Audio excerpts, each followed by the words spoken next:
Alright, so I'm going to do a complete walkthrough video of the 2016 Sportsman 570 break-in service. We're going to cover everything from doing the air filter, changing the oil, changing the AGL fluid, changing the front diff fluid. We're going to grease everything. I'm going to show you how to take the panels apart and access all your grease fittings, and also how not to miss the #1 missed grease fitting on this machine, which is the drive shaft yoke, or the U-joint yoke, whatever you want to call it. But I'm going to try to, I got all the camera lights set up. I'm going to try to give you guys zoomed in footage. I know a lot of the complaints about tutorials, especially the ones from Polaris, is that they're not, really in the action. And as a newcomer to ATVing, or if you've never worked on four-wheelers before, it's kind of like, difficult to get your bearings. So I'm going to do my best to get the camera in nice and tight, get really good lighting, and always, or as always, if you have questions, leave them in the comments below. Alright, so today we're going to do the break-in service, the 25-hour service on a 2016 Sportsman 570. We're going to go by the book. I'm going to take you through pretty much everything you need to do and check for the 25-hour service.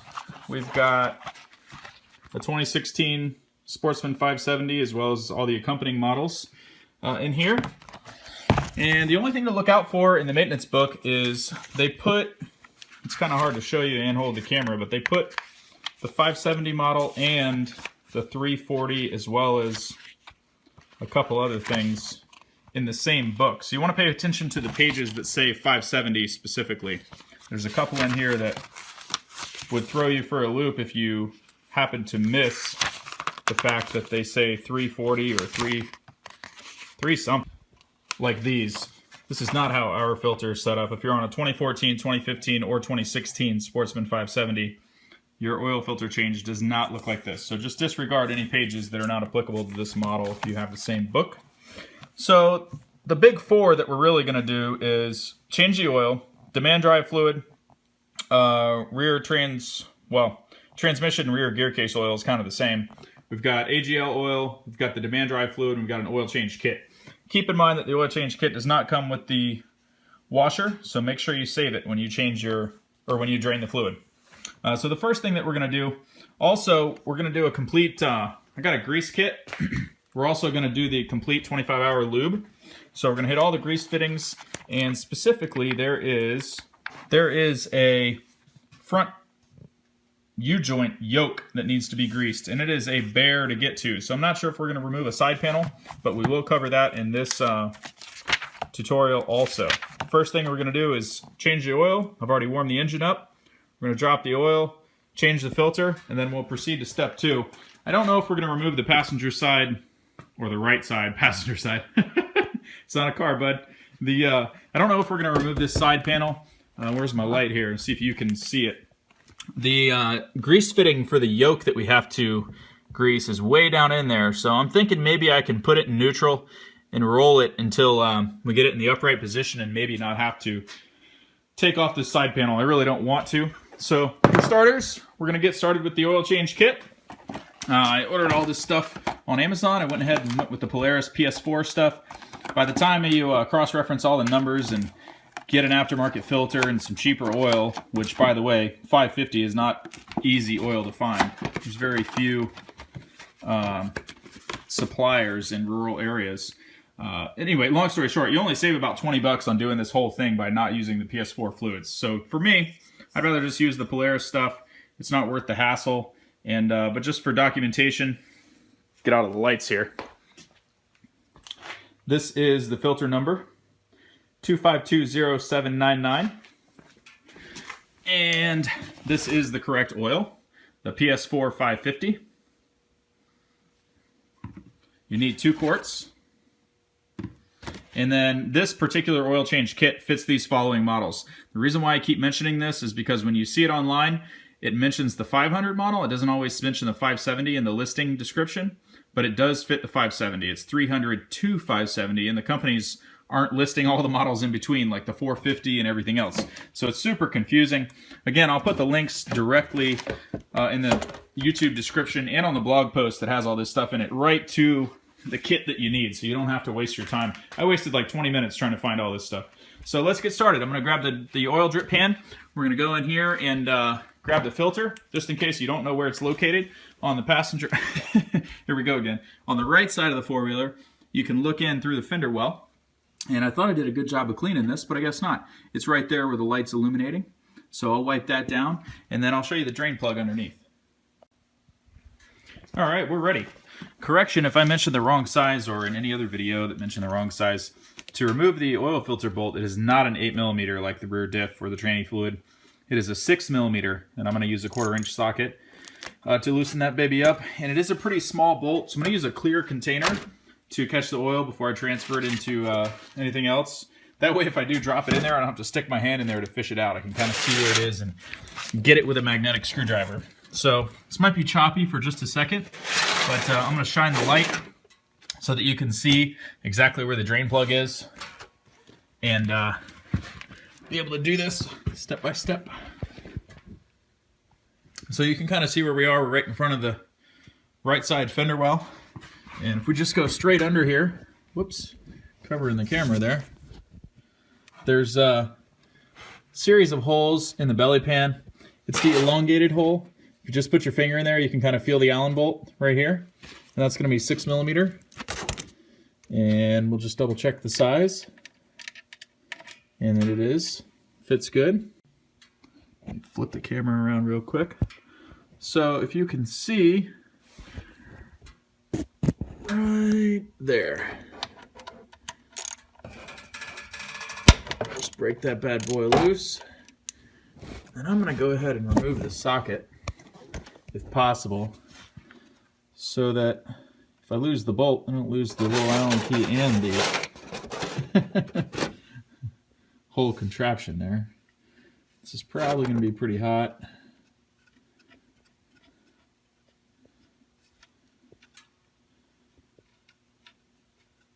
If you just press up on it until you feel it completely come out of the threads, you can kind of grab a hold of it and not drop it. But this little guy is pretty small compared to automotive oil pan bolt. And that's it. We've got our drain in. Made a little bit of a mess. It's only 2 quarts, so it shouldn't take too long to drain. But now let's move up to the front and grab the oil filter. All right, let's get to the filter. Makes it a little easier if you, especially if you have an EPS model. If you turn the key on, you can just turn the wheel a little bit. And makes it easier to get in here. Let me grab the flashlight so you can really see. The filter is right down there, black thing. I dusted it off a little bit and should make it a little easier. I already tried to get it off by hand and I couldn't. I ordered this adjustable filter wrench that'll pretty much just be handy to have around. The reason that I bought this one is it'll take a 3/8 or a 1/2 inch socket. Most people don't know I actually should review this thing on its own. This is really difficult to get off, but it does come off. Let me see if I can prop this up.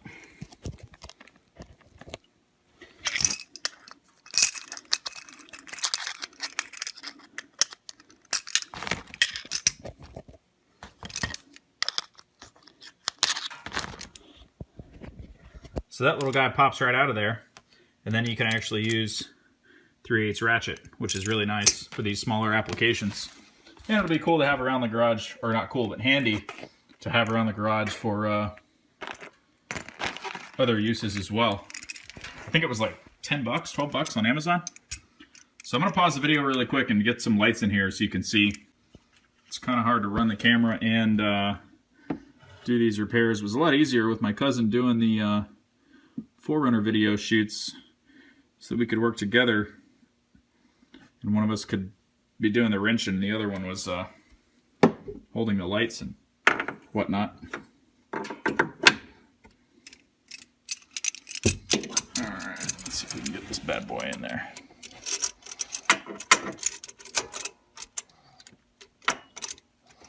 Alright, filter wrench is in.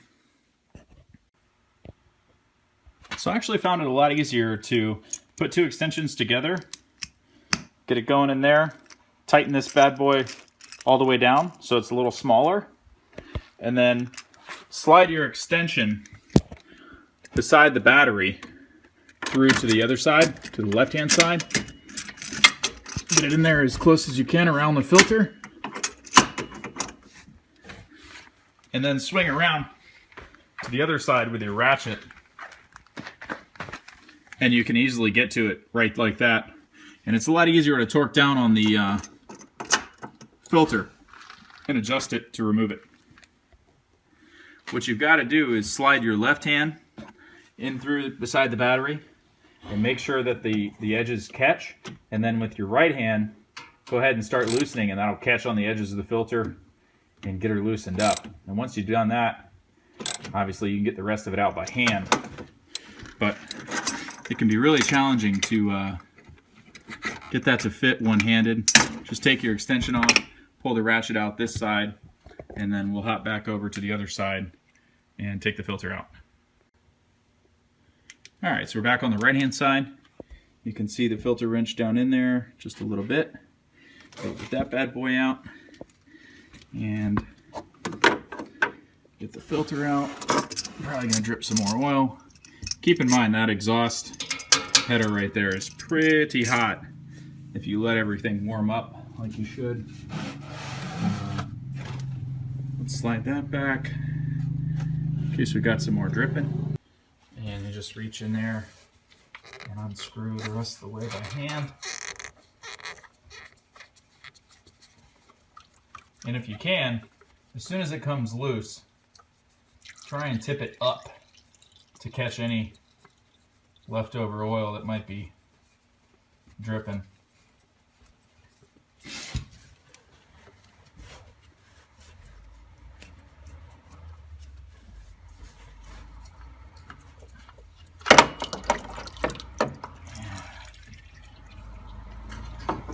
There we go. And she's got an awful long thread on her, that's for sure. Oh, it feels like an eternity getting her out of there. So remember I said in the very beginning the reason that I used a clear container instead if I dropped anything in there? Well, at the Polaris dealership, the most common reason people return their Sportsman 570s for leaking oil after an oil change is they don't replace the ring, or they don't reinstall the existing ring that goes on this nut. And I myself even know about this, and I still made the mistake.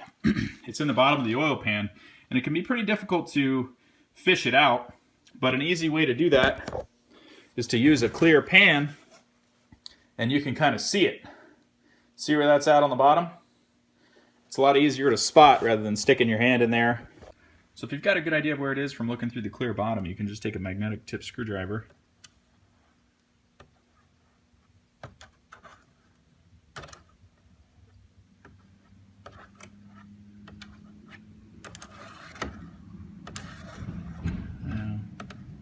there she is.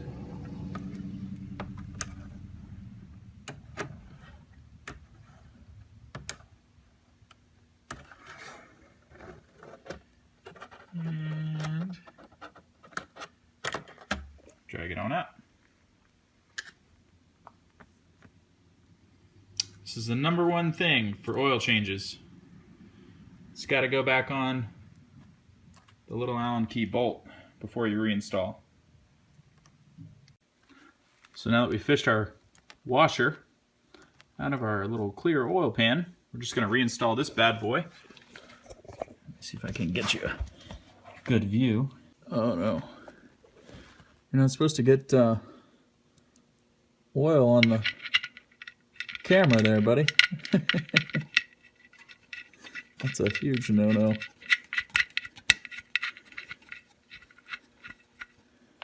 All right. Once again, make damn sure you got that washer in there. Otherwise, she will leak.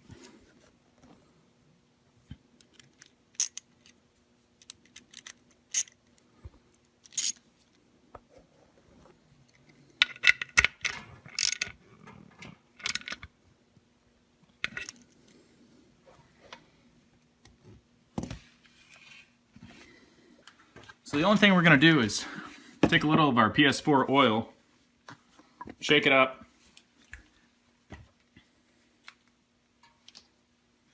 it helps if you remove the foil cap first, huh? So remove the foil cap, give it a little shake.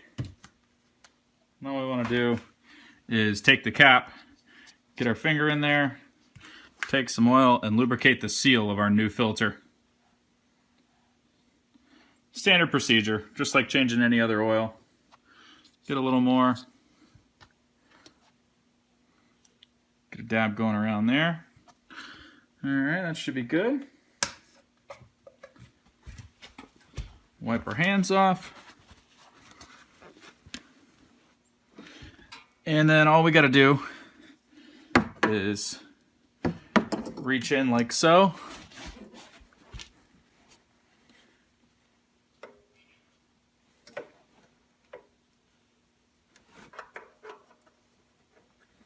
And be real careful to thread this gently.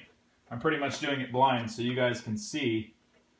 It helps sometimes if you thread it backwards.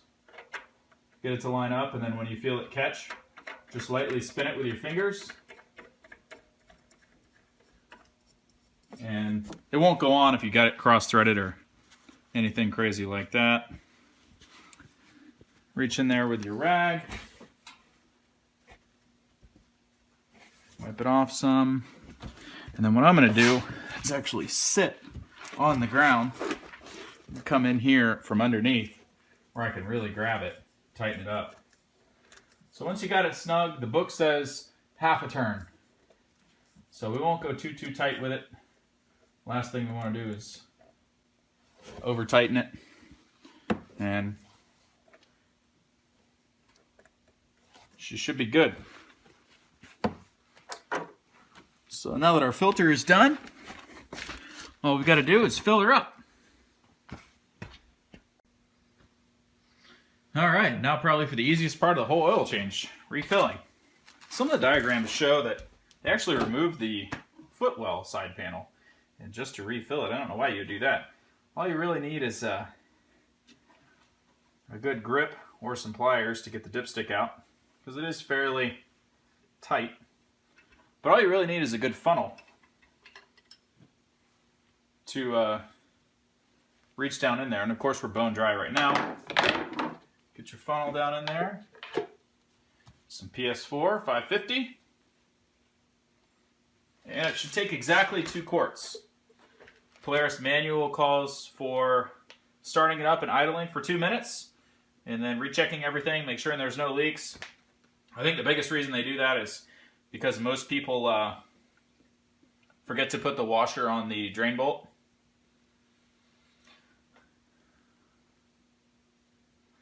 And like I said, it's very easy to do. I even know about it and I still drop the washer in the pan. But that's alright. Got our second quart of PS4. 550. And some of this, if you buy this kit from the dealership, it is kind of expensive. But you can get it on Amazon. I link to it in the YouTube description or on the blog post. It's, I don't know if it's a prime item, but I think it was free shipping for me up here in Maine. So if they give me free shipping here, you probably get it anywhere in the world for free. So we'll put 2 quarts in there. Let that drain in and start her up and double check it.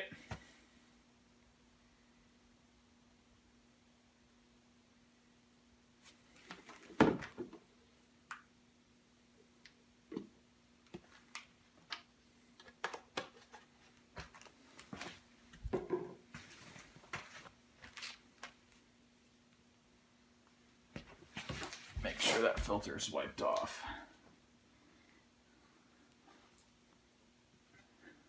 Something I forgot to do is wipe off the undercarriage a little bit. When I do check for leaks, I want to make sure that it's not super deceiving.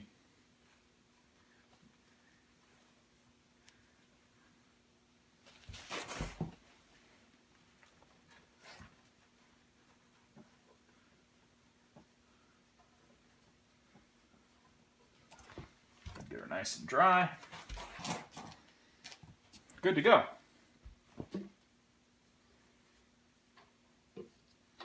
All right, we got our 2 quarts in there. Put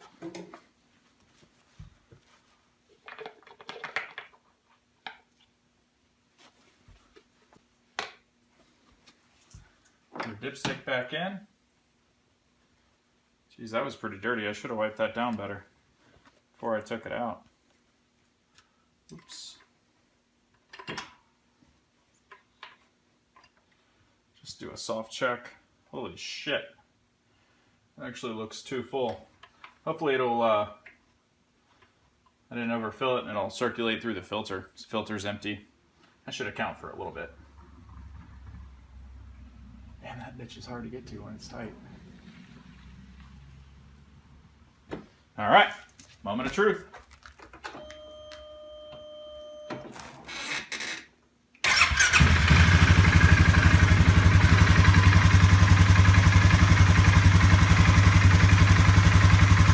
Got about 2 minutes on the clock.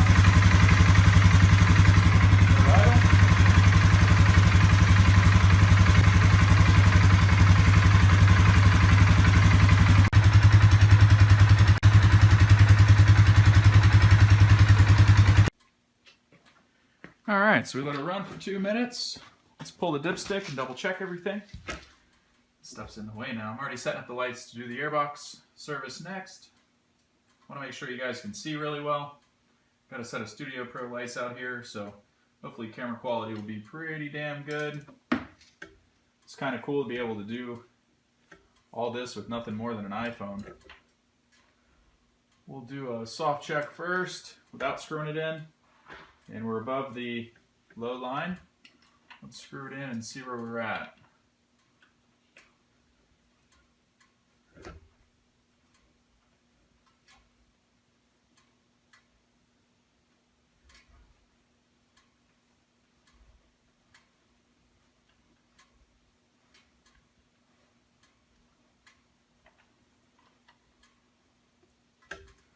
And we're good. Right below the full line. Perfect.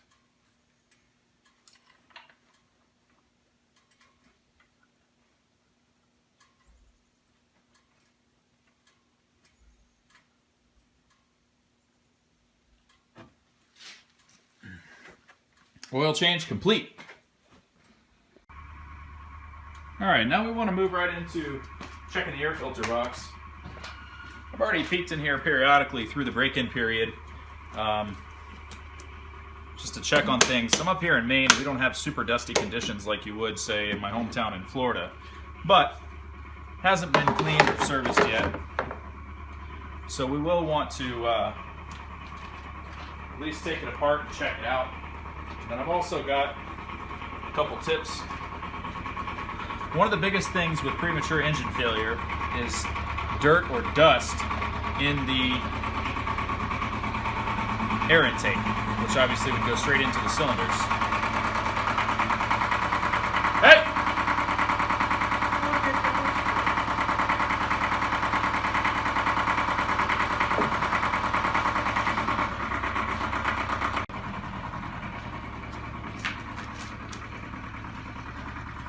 Well, we're going to have to resume this in an hour or so. Of course, right in the middle of shooting, grandfather wants to go pick up the wood splitter. So, that's alright. We're going to make a wood splitter video. So I will be back with you hopefully tomorrow. I want to get all these videos uploaded this week. So hopefully we'll have a complete set of break-in service videos for the Sportsman 570.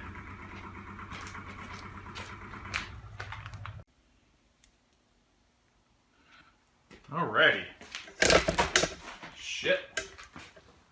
Trying to knock the lights over or something, huh?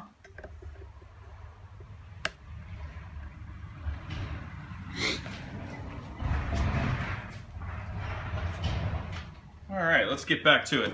Forget where we were before I was interrupted there, but I think what I was saying is a lot of the complaints about premature engine failure on these 570s, a lot of it has to do with poor assembly or just not checking the machine post-assembly. I don't know if you can see me or if I'm in this frame. I'm trying to get the camera really tight here. But a lot of the premature dust inhalation comes from the intake boots. If these clamps are over-tightened or if any of these rubber housings are elongated, which comes from over-tightening, they'll actually suck air on the points that are over-tightened. So when you get your machine, one of the first things I recommend is to remove the seat and remove the airbox lid cover and to check these. Make sure nothing's over-tightened. Make sure that nothing is elongated. Everything has a good seal. And there's a couple things that I'm going to show you can do to prevent any premature failure like you see on a lot of the complaint boards and things like that. First thing we're going to do is take the filter off and check it. It's a little dirty. Well, it might be dirtier than I think. Let's get that off. But the biggest thing is, what we want to know is there any dust getting into the motor? And so if you touch this rubber seal here, you'd be able to tell right away if there was particulate or dust or any kind of dirt. Now there is a little bit of, actually that's pretty damn clean, if I do say so myself. Now there are no other ventilation holes on the airbox, and this is something I used to run into with my sport quads a lot. The pre-filter will kind of suck up the trapped dust from the bottom of the airbox, and there's a couple things that you can do to prevent that. But the first thing is I want to address is what I was telling you before. There's a couple tricks of the trade, and if you just take your fingers in there, and what you want to do is get your finger in one of these grooves if possible, and see if there's any kind of dust whatsoever in there. And there isn't. I mean, I checked mine when I bought it just to make sure. But here's a little trick. A lot of times for an aftermarket airbox system or filter system, say you get a K&N filter or a unit filter, a foam filter that has to be oiled, or you're running a modified airbox with no lid or holes cut in the bottom or no airbox at all, you almost always would run air filter grease. And one of the things that anybody can do when they get one of these machines to kind of give themselves some insurance, which is what I'm going to do right now, even though I really don't think this is necessary, but this is a huge problem for a lot of people. All you do is take a little air filter grease, and what you want to do is not have a bead. You want a thin film of air filter grease around the inside edge of this flange here, your air filter flange that it mounts to. And what will happen is if your filter is ever really dirty and you're being a bad boy or a bad girl and you should have cleaned it a long time ago, but you had the opportunity to go on an awesome ride and you said fuck it and you went anyway, this will grab any dust that does get by. Now the number one thing is you want to make sure that there are no clumps. If you have high air velocity, or if you're running an aftermarket filter, especially with higher airflow, if you have clumps, this will get down into the throttle body and you'll be fucked. But just running a thin film, it's not going to go anywhere. And in fact, if you're super paranoid, you can just wipe it down and leave the grease film behind, and that will catch any dirt just by having a semi-sticky surface, like so. And just by doing that, if you do have filter failure, or you don't clean it when you should, or if you did have a boot issue here, you could take these off and just run a thin film of that, and that will catch any particulate that makes it through the filtering system that shouldn't be in there. The number one thing though is just to take your filter off and clean the pre-filter, which keeps the actual air filter pretty damn dry, or pretty damn clean, I should say.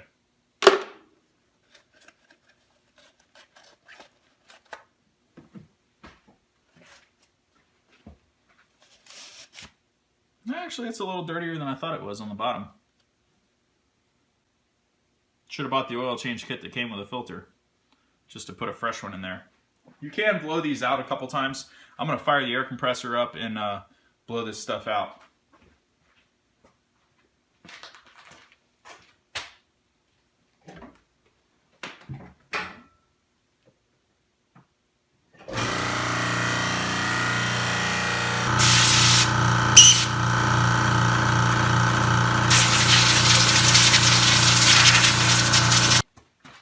Now that we've got the filter blown out, the other thing that I do is, since we already changed the oil, I take the excess oil from the funnel, get it on a rag, and I use that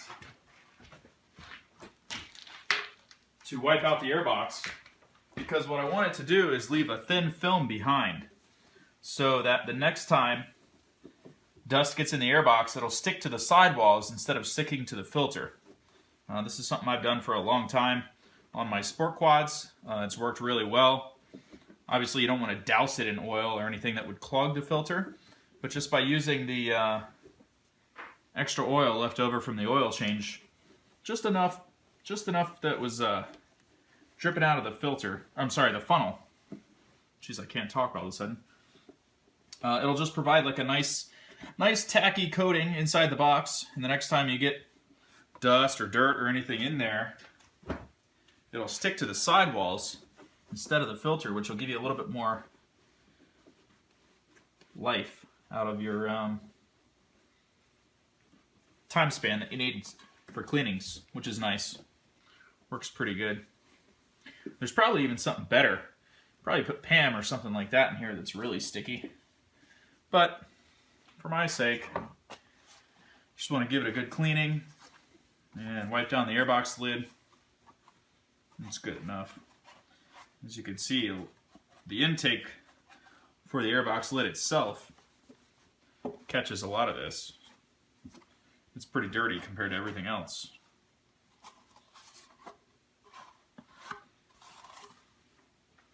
All right.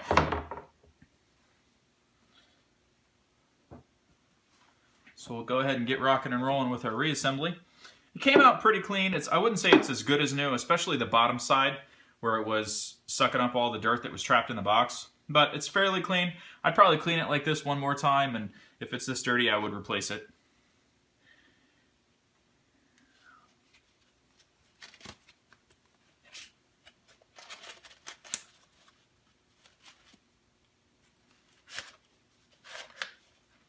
I know Polaris and a lot of the dealers stand by the fact that Polaris has one of the best filter systems of any stock ATV out there, but if you really want to protect your engine, if you switch to a foam filter that's oiled, the oil will actually catch everything. Most of the sport quads run a system like that, but let me tell you, it is a lot more work to clean them and maintain them. If you're going a dusty ride, I mean, you have to clean them and re-oil them every fucking ride, which is a pain in the ass. But I'm pretty happy with this. Like you saw when I took it off, there was no dirt inside the intake there. So that tells me that the filter is doing a good job as of right now. That could change depending on how it wears or whatever. Just want to make sure you get your outerwear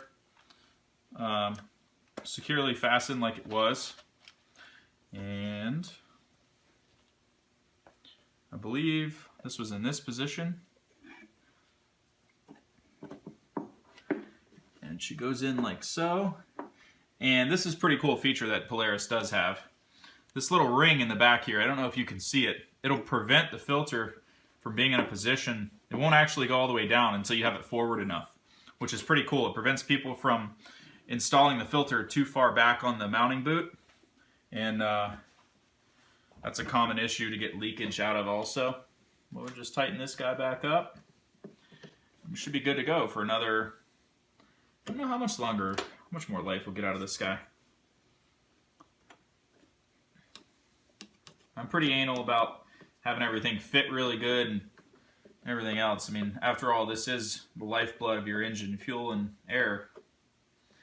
You don't want to get any kind of shit in there that you don't have to. So just by being diligent about assembly and just being careful, that's pretty good. I'd like it to be a little tighter, but I'm probably over tightening it at this point.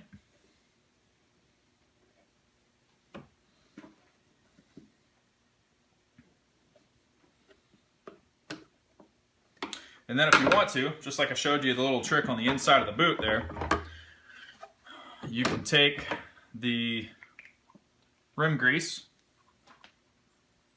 and just run a dab here if you like, in the bottom of the airbox. You can use anything. I prefer to use the oil, but just having a thin film of this stuff all over the place will help collect the dust and keep it off your filter, which is nice. It'll extend the lifespan of your maintenance, that's for sure. The other thing that I wanted to check while this is apart is any signs of melting. I know the stock exhaust on the 2014 models didn't have proper heat shielding, and this thing does get hot. I mean, it is hot as a bitch. And I think they really improved the shroud and the heat shielding because there's no signs of melting on these interior panels, And the bottom of the seat looks good, which were the other complaints. We'll just secure this back in place. And that's done. Now all we have to do is change the AGL fluid and the front diff fluid.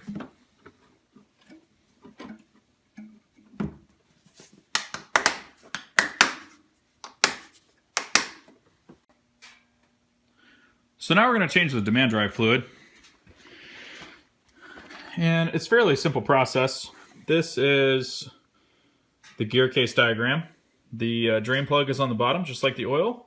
And the fill plug is right here on the left-hand side, which is super easy to get to.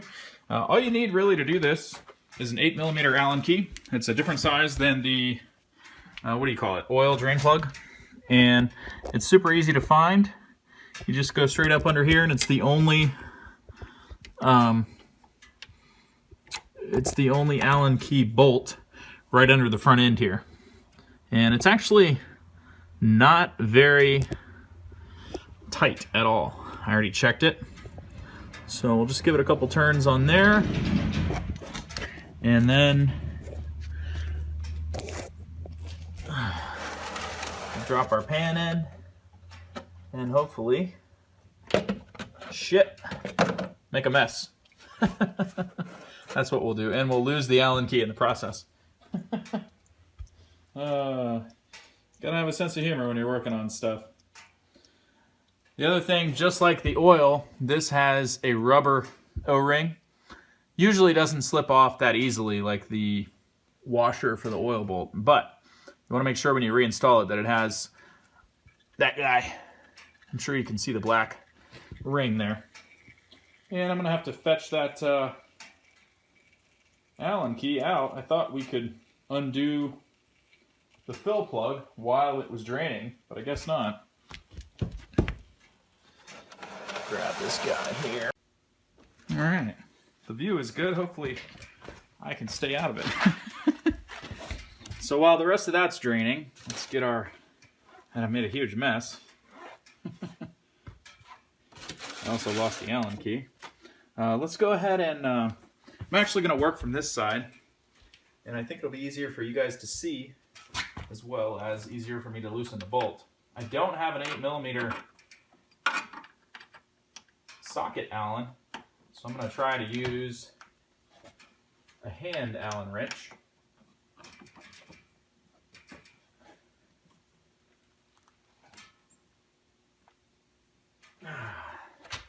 And that's a lot tighter than the drain plug was. So, we'll cheat a little bit. All we gotta do is slide a wrench right down over that and give her a little pull.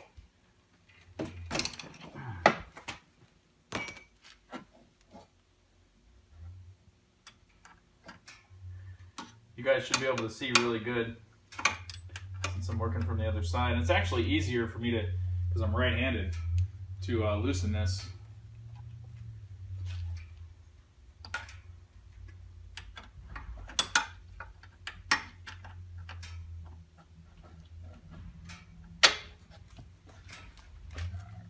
Come over there.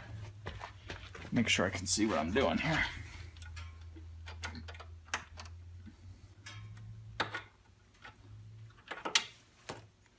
So fill plug also has a rubber washer. Always make sure that stays intact. I wouldn't worry too much about, it calls for 9 ounces, but I'd actually plan on doing 10. I don't worry too much. The book calls for the fill level to be at the bottom of the fill bolt there, the fill bolt hole, or however you would describe it. So I wouldn't worry too much about being exact on the 9 ounces, and I would just plan on 10. I'm gonna go ahead and reinstall the drain plug bolt, and that was pretty loose. I know you don't want to smash the rubber washer too much, but that actually might have been a little too loose for my comfort anyway. And this is super easy to do. This is much easier than changing the oil. all we're going to do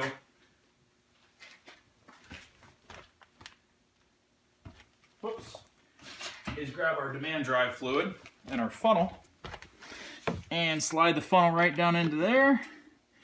We'll grab our drip pan to catch any extra.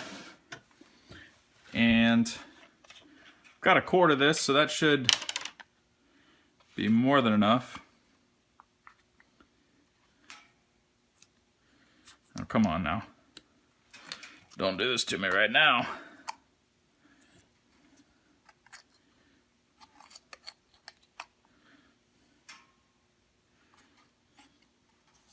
All right. So it calls for about 9 ounces, but what I'm going to do is just fill it to what I would consider the fill line, which is the bottom of the fill hole, or the plug. Fill bolt hole. That's what I'm trying to say here. And this is pretty thin stuff, so she should run in just like she's supposed to. We might have a hard time seeing when it's full, though, because this filter, or this funnel, is the right size for the hole.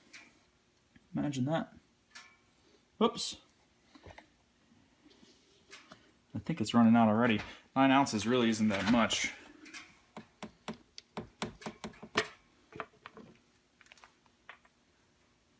Yeah, I'm not convinced about that.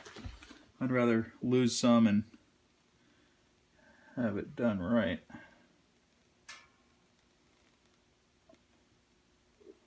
Now it's full. It's oozing out everywhere.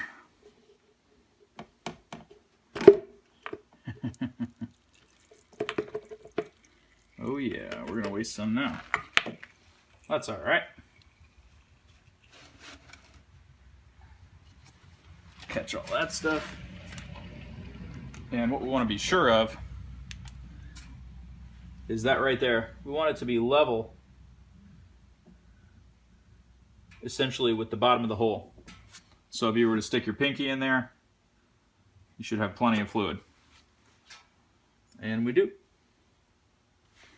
So we'll simply, actually I'm going to do this from the other side again. Since I'm right-handed, we'll reinstall fill hole plug. And tighten her up.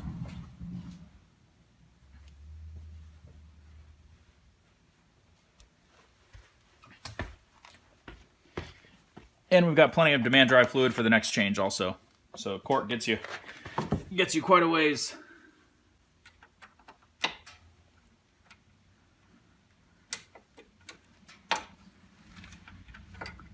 Really should have a Allen key socket set. Would make this job a lot better.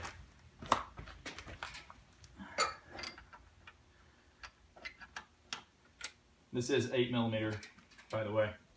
We're still on 8mm.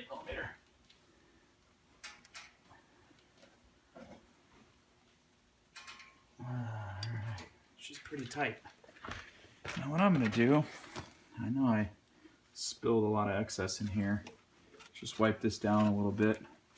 I know there's going to be tons of dirt that sticks right to that, but get her cleaned up. Alright, now let's move on to the transmission and AGL fluid.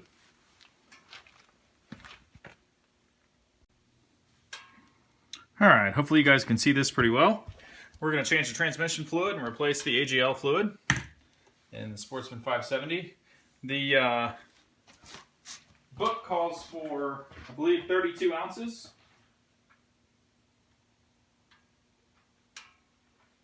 And the specific AGL fluid, let me see if I can show it to you real quick. This one here. And the fill plug is on the left-hand side. The drain plug is on the right-hand side. So I'm trying to get the camera in there as close as possible so that you guys can see. The trouble is I'm having a hard time getting in there around the camera and the lights. But hopefully it'll make for a better video. And she wasn't too tight. Let's see if I can keep the bolt out of the drip pan this time. And just go ahead and get on the ground here.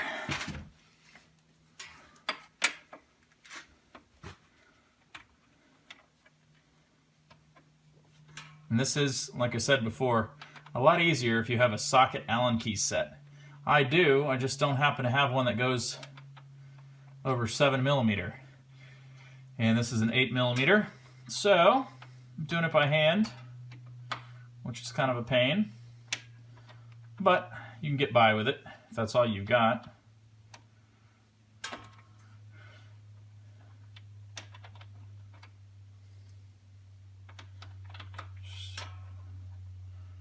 There we go. And just like all the other, actually it looks pretty black. I don't know if it should or not, but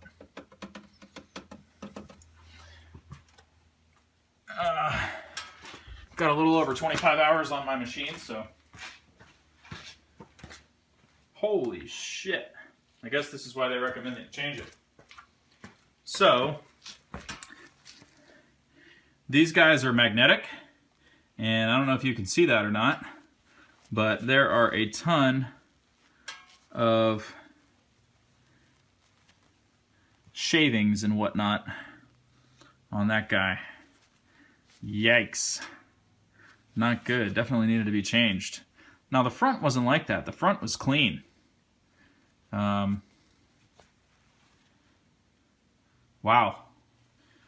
Jeez. I would definitely, I'd venture to say, change the AGL fluid before the recommended timeline.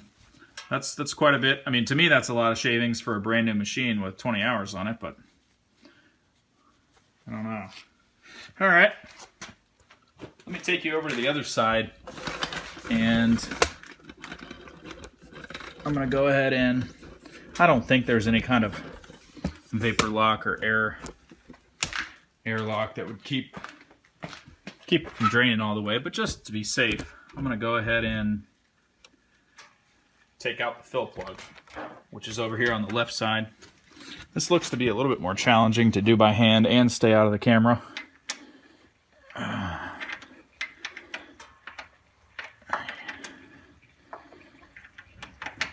I definitely could use a fucking socket set, that's for sure.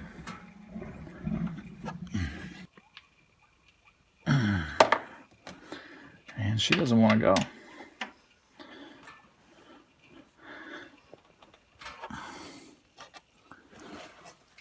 I might have to get in the way of the camera here in order to get this done.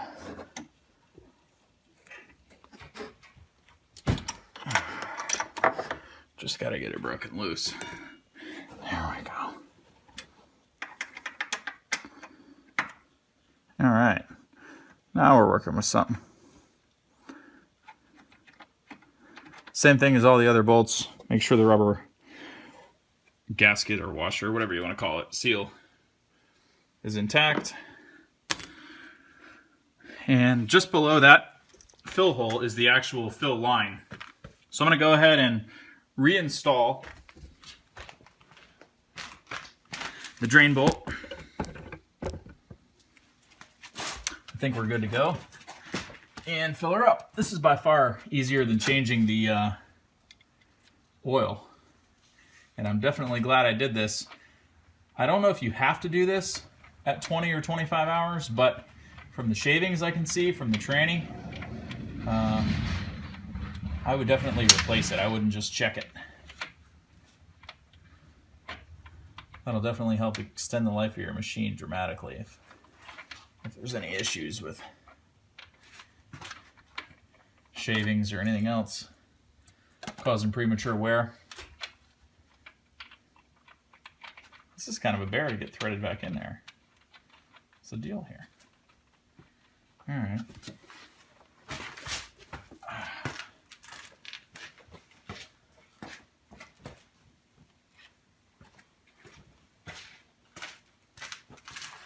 I was planning on doing a little riding today, but I underestimated how much longer it takes to do this while trying to make the videos. I think you could do this entire service in about an hour if you didn't have anybody bugging you and you weren't running a camera at the same time.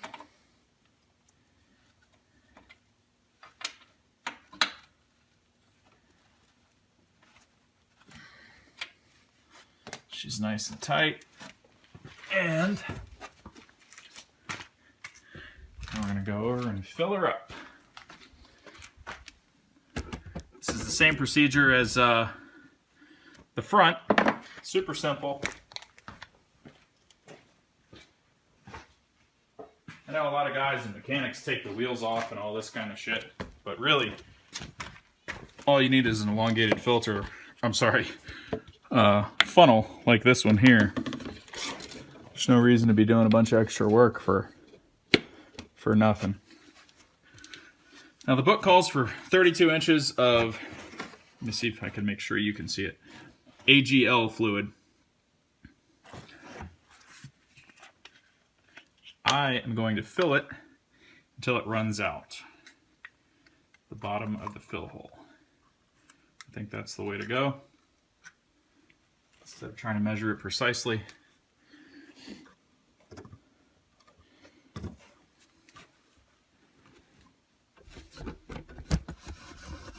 Let me move you up here. Raise the tripod a little bit. And adjust you down. There we go. Better. Mo better. I guess this fluid is pretty black on its own. I was thinking that the front diff fluid was pretty clear. And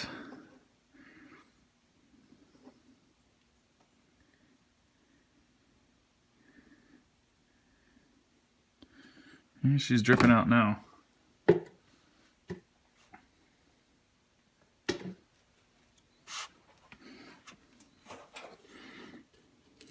Where's my light?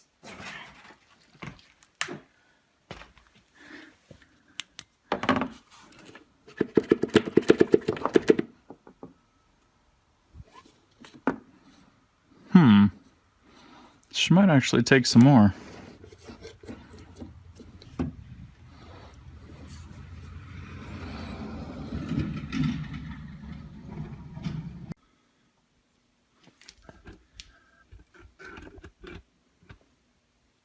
All right, I went ahead and let the entire quart drain in there. And actually, let me double check the book. What does it say? Oh, I don't know why I didn't catch that before. 32 ounces is a quart, so it's going to take the entire quart. Durr. It's a drastic difference from the front, 9 ounces. So we had plenty left over. I mean, one quart will do it 2-3 times, if not more, depending on how much you waste. I mean, I waste quite a bit because I want to make sure that it's full. But the, let me double check the fill level. Oh yeah, perfect. I don't know if you guys can see that. Let's see, let me move you in there. That's what it should look like. Should be level with the bottom of the fill hole. So technically I have it a little overfilled. I'm okay with that. I'd rather have it overfilled than underfilled. Not normally, but with something like this, I ride this thing pretty hard, and I want to make sure there's plenty of lubrication.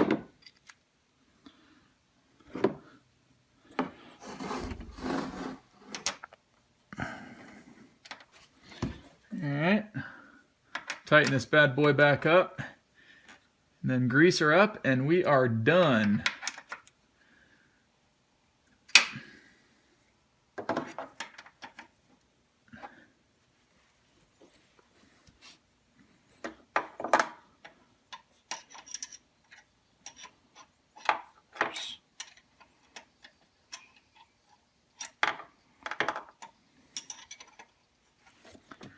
Shit, gotta go up one position.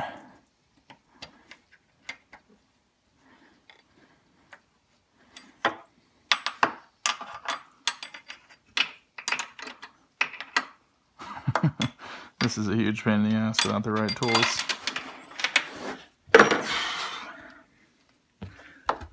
Between making these videos and not having the right tools, this is considerably more difficult than it should be.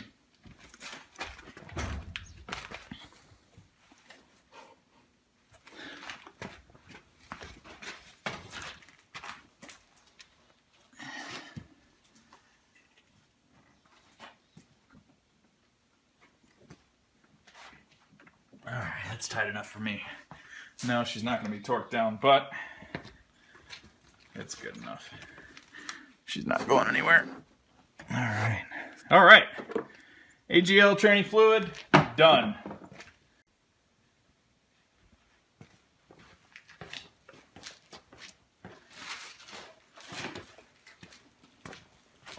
All right, since we're already working on the back, just got done with the transmission fluid, let's go ahead and grease the rear end, since I've got the lights set up back here.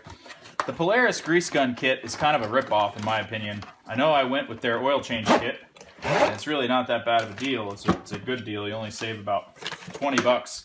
I'm going with the Polaris fluids, but the grease gun kit is a rip-off. They sell you these little tiny tubes, and you'd have to run multiple setups in order to have the U-joint grease and all this other shit. I forget the research behind it, but I did a bunch of research, and if you just go with a, I believe it is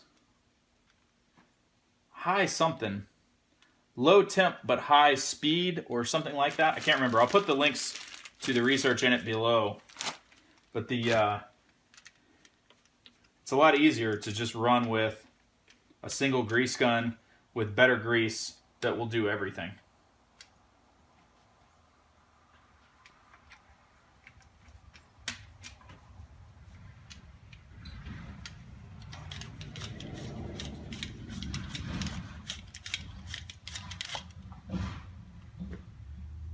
That's what I opted to go for.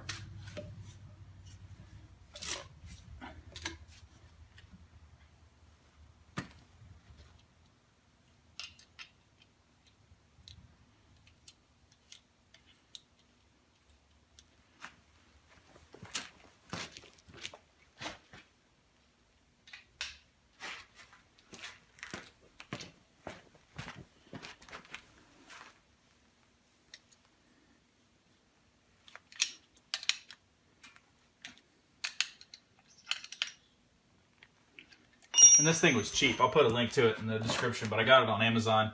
It's a Lumax pistol grip grease gun, so you can do it by yourself. You don't want to be sitting here pumping like this. You want a pistol grip for sure. But the biggest thing was to get this grease, this exact grease. It's very well known for working in these applications. They use it on heavy machinery, other sorts of power sports, and everything else.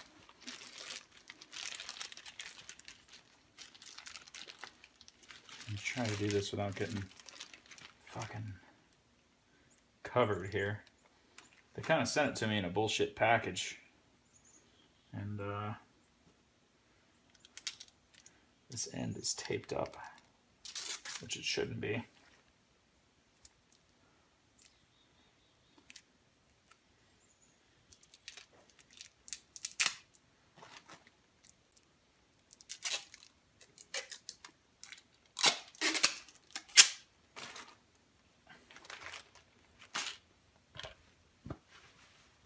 All right, now we're all set. I specifically wanted to use this grease over the Polaris grease so that I can use it for all the joints, including the U-joint, and not have to run separate grease guns with two different things. And those little 3-ounce bullshit tubes that they sell you is just ridiculous. So, all set for like 30 bucks on Amazon. Get some pressure in there. It should be good to go.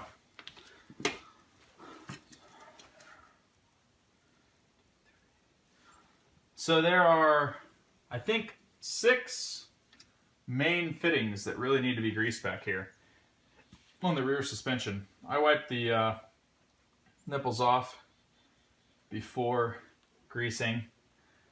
You don't have to, but it's a good idea to keep them clean. And let's see how she goes.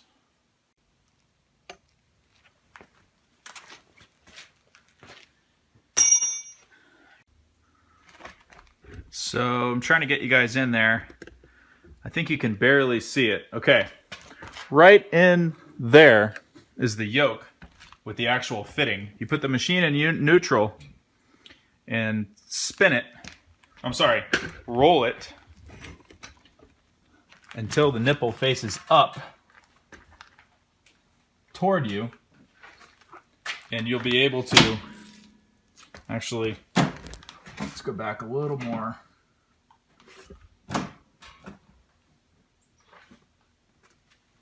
Put it in park. Let me adjust the camera and you'll be able to see it.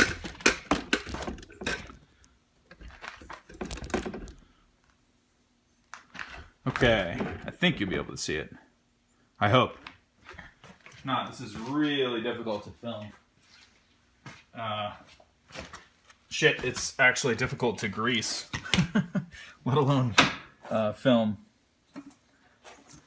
So, the drive shaft has a yoke on it, and it's got a fitting. And we want to clean off. There we go. You should be able to see it now. It's a little more shiny. That's the other reason why I wanted a pistol grip gun with a flexible hose, because you'd never get this with a hard line. So we'll put that on there, and it specifically calls for 3 pumps. So 1, 2, 3. No more than that every 500 miles, it says. So we don't want to overfill it. We'll wipe it off just to keep extra shit from slinging around in there. And we'll move to the front. Drive shaft yoke greased. So now we're going to grease the front end. We're on the right hand side. Same procedure as the back. Nothing really new here. I did not see any grease fittings on the front U-joint, which is weird. I'm going to have to look that up and see if maybe I missed them, or I don't see how there could only be a fitting on the back.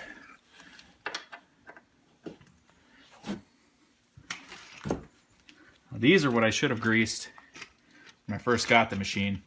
This was squeaking like crazy.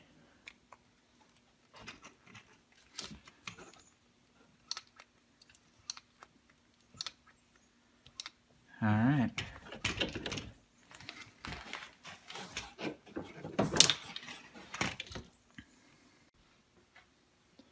So on the old Sportsman 500s, there used to be a grease fitting right up under here on the steering stem. But I can't find the damn thing. And I am sick and tired of the machine squeaking every time I turn the bars. It's got power steering. I don't see any grease fittings anywhere along the shaft that goes through the power steering motor. When I had 3 hours on this sucker, the front A-arms squeaked so bad just from going over normal terrain. I finally found out that the grease doesn't get spread around the bushings, or the not the bushings, the actual A-arm bolt that goes through the A-arm itself. And if you re-grease it, it goes away. At first I thought I had a piece of shit machine. 3 hours on it, it sounded like a 2-year-old beat up 450R. And I can't find a damn grease fitting anywhere. If anybody out there knows of any grease fittings other than the 9 on this thing, there are 2 on the front A-arms, there's 1 on the drive shaft yoke, there's 6 in the back. That's for a total of 9. I'd love to know if there's one that I'm missing on the steering stem or anywhere else that's responsible for these squeaks and everything else. I think what I'm going to do is give it a shot of silicone lubricant. It'd be better than not doing anything.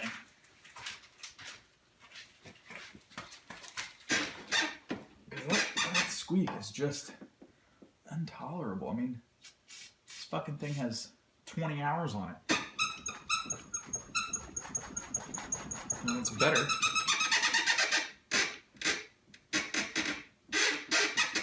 Saturated or what? Maybe a little PB blaster?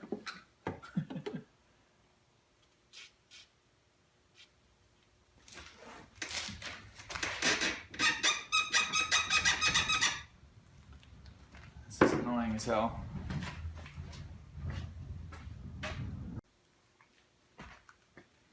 This is also super cool. While I was trying to fix the squeak here, this is awesome. There's plug-and-play stuff to add a winch here, which is great. I can't believe an ATV manufacturer did this. If you wouldn't add a winch, There's plug and play switch here, or I'm sorry, plug and play adapter here. You can put your on up, down, or in and out winch switch right here. And there's also an easy place to mount the power and ground. And then there's plug and play connectors down here as well, which is super cool. I don't really do a lot of mud riding, but if you do a lot of mud riding, it'd be awesome to be able to add a winch really easily.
I'll show you how easy it is to remove the two side panels if you need to.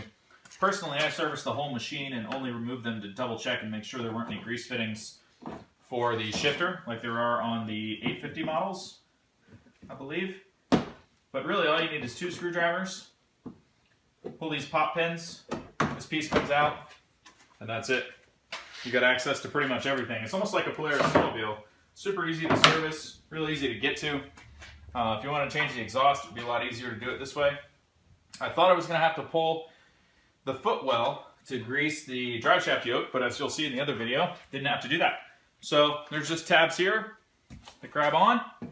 It's pretty simple to reinstall. You want to put the upper part in first and then lock the bottom in. And then come back over to your tabs, line those up with the holes. Might have to squeeze them a little bit on the back side to get them to go back in. And then push those, push those. That's it. Super simple.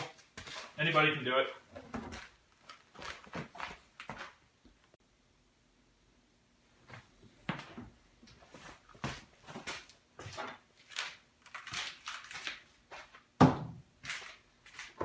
And that, folks, is it.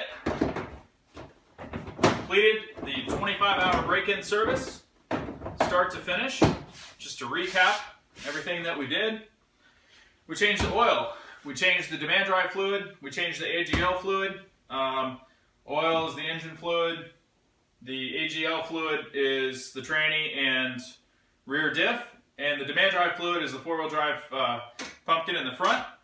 What else did we do? We greased the entire machine, tried to get rid of some squeaks, took some panels off, double-checked everything for any heat issues. The exhaust gets really hot on these machines. I have an exhaust wrap somewhere, but I ended up not installing it. I think they rectified the problem on the 2016 model.